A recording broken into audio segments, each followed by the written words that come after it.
Welcome to Music Guru, where rock and metal never die and every classic note still matters. The other day, I was surfing around on the internet and I came across a picture of Neil Peart and Charlie Watts shaking hands, and I thought to myself, boy, I wonder what that meeting was like, because here are two of my favorite drummers in all of rock history meeting one another, and they couldn't be more different as musicians. Charlie Watts is the master of restraint, whereas Neil Peart is almost the creator of the complicated drum composition in progressive rock.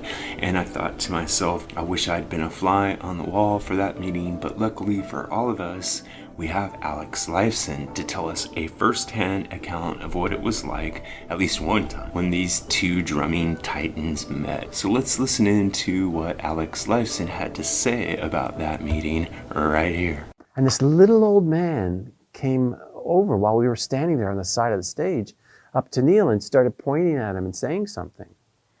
And we thought, who is this guy? And then we realized it was Charlie Watts, the drummer from the Rolling Stones. And Neil, was blanking on him. And then he realized, and he took one of his in-ears out and said, oh, thank you.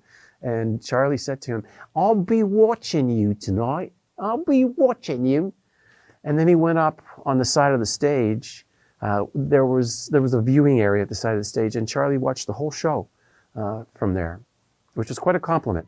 So what I think's really funny about that meeting is that Neil was getting ready to go on stage when Charlie approached him, and then Charlie told him, like a wise old elder, I'll be keeping my eye on you, which is his way of asserting kind of the old man privilege above Neil. Not only that he could try to razz him a bit before he went on stage, but also that he would be watching his playing throughout the night. And as Alex says, the fact that Charlie sat there the entire time and watched Neil play is a great compliment.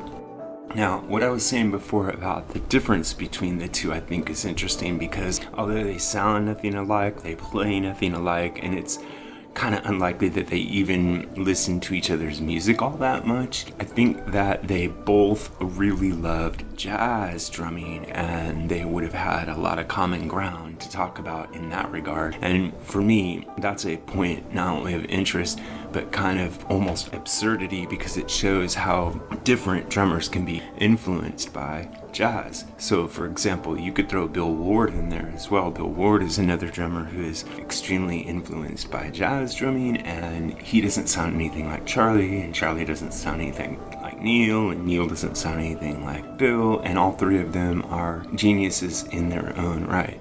Now, when I imagine the two of them meeting, you can't help but there being just a bit of friction and a bit of competition there, because they're both, on the list of greatest drummers of all time. And I thought to myself, well, if I had to choose a band, if I was going to start a band and I had to choose one of the two of them as my drummer, would I choose Neil or would I choose Charlie? And in the long run, after long, careful consideration, I decided I would choose Charlie Watts. And that's not because I don't think that Neil Peart is one of the greatest drummers in the history of the world. It's because Neil could probably only drum for Rush or a band like Rush, whereas I could see Charlie drumming for any number of R&B based, jazz based, blues based, or even kind of heavy rock based bands. That said, I do think that in technical ability alone, Neil might have a slight edge if they were to get into a jazz off drum battle, but I am not entirely sure of that. No matter which one of them was the better drummer from a technical standpoint, it's undeniable that they both left a legendary imprint over the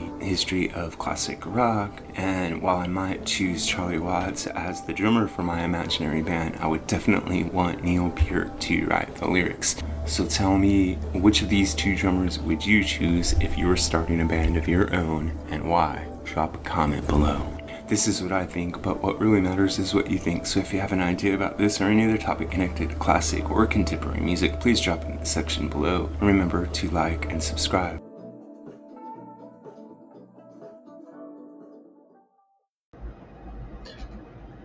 Music Guru here, asking you to help us on our march to 10,000 subscribers.